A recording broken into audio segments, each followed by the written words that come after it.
हकीम बाबर की शादी लोगों को पसंद ना आई, हकीम बाबर के ऊपर कातलाना हमला। अस्सलाम वालेकुम, कैसे हैं जी आप लोग। मैं हूं आपके साथ अदनान। और हकीम बाबर जिनके ऑफिशियल पेज पर एक वीडियो अपलोड होती है रात को, और उस वीडियो के अंदर बताया जा रहा है कि हकीम बाबर को किसी ने जहर दे दिया है। उसके बाद आज सुबह तकरीबन कुछ 4 से 5 घंटे पहले एक और वीडियो अपलोड होती है जिसमें हकीम साहब और उनकी दूसरी अहलिया जो है वो साथ बैठी हैं, और उनका वीडियो बयान जो है उनके अपने ऑफिशियल पेज के ऊपर अपलोड होता है जिसमें बताया जा रहा है कि अब अल्हम्दुलिल्लाह वो खतरे से बाहर हैं।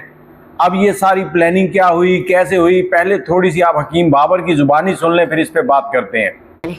आप आई, मैं चला गया, उसने मुझे चाय पिलाई, मैं बैठा रहा, कहता अपनी बेगम को बुलाएं, उसके साथ हमने तस्वीरें बनानी हैं, लड़कियां काफ़ी इकट्ठी हैं। मैंने इसको बुलाया, ये उनके साथ क्या हुआ। मैं गई और मुझे उन्होंने कोक पिलाई और शुक्र है मुझे नहीं कुछ हुआ। मैंने अभी 2 घूंट पिए और मैंने छोड़ दिया, लेकिन इनको जूस पिलाया, जूस मैंने अच्छा, ये वीडियो आपने सुन ली है। इस वीडियो के अंदर हकीम बाबर बता रहे हैं कि वो शादी के बाद पहली बार गांव गए थे अपने दोस्त के पास। अब ये उनका अपना गांव था या दोस्त का गांव था, ये कुछ कंफर्म नहीं है। और उन्होंने पहली वीडियो के अंदर एक चीज़ बताई कि इनको जूस दिया गया, उन्होंने जूस पिया और बीवी को उन्होंने मना कर दिया कि आप जूस ना पिए। फिर दूसरी वीडियो आती है और उस वीडियो में ये बताते हैं कि मैंने जूस पिया, 1 घूंट पीकर मैंने रख दिया, और मुझे उन्होंने कहा कि हकीम साहब गिलास इस तरह से नहीं छोड़ते, गिलास को खाली करना है। मैंने उनसे कहा कि मैं जूस नहीं पीता, तो उन्होंने कहा नहीं जी हकीम साहब पीना पड़ेगा। अब उनकी बीवी जो है वो कहती है कि मुझे भी कोक की बोतल दी गई और इस बोतल का 1 घूंट मैंने पिया, मुझे भी अजीब सी लगी और मैंने रख दिया। उसके बाद हकीम साहब कहते हैं कि हमें उन्होंने एक घर में लेके गए, वहाँ लाइट चली गई, फिर दूसरे घर में लेके गए, वहाँ जाने के बाद हमें कहा गया कि कुछ लड़कियां जो हैं वो सहेलियां जो हैं, औरतें जो हैं वो इकट्ठी हुई हैं, आपकी बीवी के साथ कुछ सेल्फियां लेनी चाहती हैं तो उनको बुलाएं। तो उनके साथ वो शायद सेल्फियां लेने लगे, और हकीम साहब कहते हैं कि जैसे ही मैंने वो जूस का गिलास ख़त्म किया मेरी हालत जो है वो ख़राब हो गई, और उसके बाद मैंने अपने एक अजीज़ को कहा कि मुझे जल्दी से हॉस्पिटल ले जाओ। मुझे हॉस्पिटल ले गए, वहाँ पर जो डॉक्टर साहब थे उन्होंने मेरा मैदा वाश किया, मुझसे सांस नहीं लिया जा रहा था, मेरी ज़ुबान जो है वो बाहर निकल रही थी, मेरा हल्क खुश्क हो रहा था, मुझे लगता है कि मुझे जहर दे दिया गया है। और ये वीडियो जैसे ही हकीम साहब के अकाउंट के ऊपर अपलोड होती है तो उसके बाद हकीम साहब को आते हैं मिलियंस व्यूज़। एक वीडियो पे 1.6 मिलियन, दूसरी वीडियो पे 3.2 मिलियन व्यूज़ हैं। अब हकीम साहब जो हैं, जब इनकी, अब आपने मेरी बातों को सीरियस नहीं लेना, मैं सिर्फ जस्ट अपनी राय दे रहा हूँ कि हकीम साहब पहले भी वायरल थे।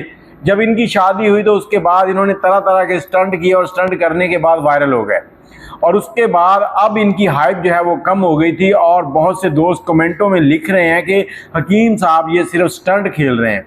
अब जब उनकी दूसरी वीडियो आप देखते हैं तो उसमें देखें उनकी जो दूसरी बीवी है वो हल्का हल्का मुस्कुरा रही है, मतलब लाइट सा जैसे ना स्माइल होती है इस तरह से है, उनके चेहरे पे कोई सीरियसपन नहीं है, और साथ वीडियो बन रही है। अब यहाँ पर बहुत से लोग ये भी कह रहे हैं कि हकीम साहब बुढ़ी उम्र दी शादी ते ट्रैक्टर ते लगी हुई टेप लोकां वास्ते हुंदी आ, ते बहुत सारे सियाने ये कहते हैं कि मर्द जदों भी मरदा एक औरत के हथों मरदा, कि मर्द की जब भी ये कह लें कि बुरा वक्त आता है, मर्द के ऊपर जवाल आता है तो औरत की वजह से आता है। औरत जो है वो बहुत अहम किरदार है बड़े बड़े सूरमाओं को गिराने में उसका। तो यहाँ पर हकीम साहब को अपनी बीवी के भी नंबर शंबर जो है उनको भी चेक करवाना चाहिए कि कहीं कोई उसकी तरफ से तो नहीं इस तरह के मामला आ रहे। अल्लाह ना करे इस तरह के मामला हों, लेकिन एहतियातन ये भी होना चाहिए। और उसके बाद जो उनके दोस्त हैं उन्होंने जब इनको बुलाया और उन्होंने इनको जहर दी है, क्या आप समझते हैं कि कोई दोस्त आपको घर पे बुला के इस तरह से जहर देगा? उसका दिमाग खराब है कि सीधा सीधा कत्ल का केस अपने आप पर डाल ले?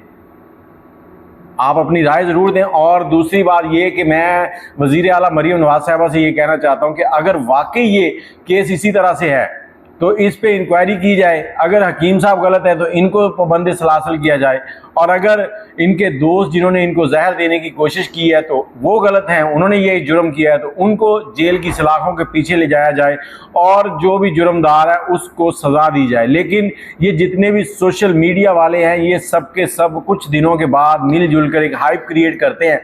हाइप क्रिएट करने के बाद फिर जब 8-10 दिन अच्छी हाइप बन जाती है, व्यूज़ आ जाते हैं, तो फिर एक तीसरा बंदा आता है जो सुलह करवा देता है और इनकी सुलह हो जाती है, और लोग जो है उनको उल्लू बनाते रहते हैं ये लोग। अब हकीम बाबर के साथ क्या हुआ है क्या नहीं हुआ ये आप लोगों ने बताना है। बाकी बुज़ुर्गों का कहना है कि इनको अपनी मिसेज़ जो हैं, इनकी दूसरी बीवी जो है, उनको भी देखना चाहिए, उनके नंबर भी ट्रेस करवाने चाहिए, उनके डाटा देखना चाहिए। और इन वीडियोज़ के अंदर हकीम साहब की पहली बीवी जो है वो नज़र नहीं आई, ये सबसे बड़ा सवालिया निशान है। बाकी अपनी राय कमेंट में ज़रूर दीजिएगा। मुझे इजाज़त दें। अल्लाह ताला हकीम साहब को सेहत दे। बहुत से लोगों के लिए वो बहुत सी अच्छी अच्छी अद्वियात भी लेके आते हैं जिन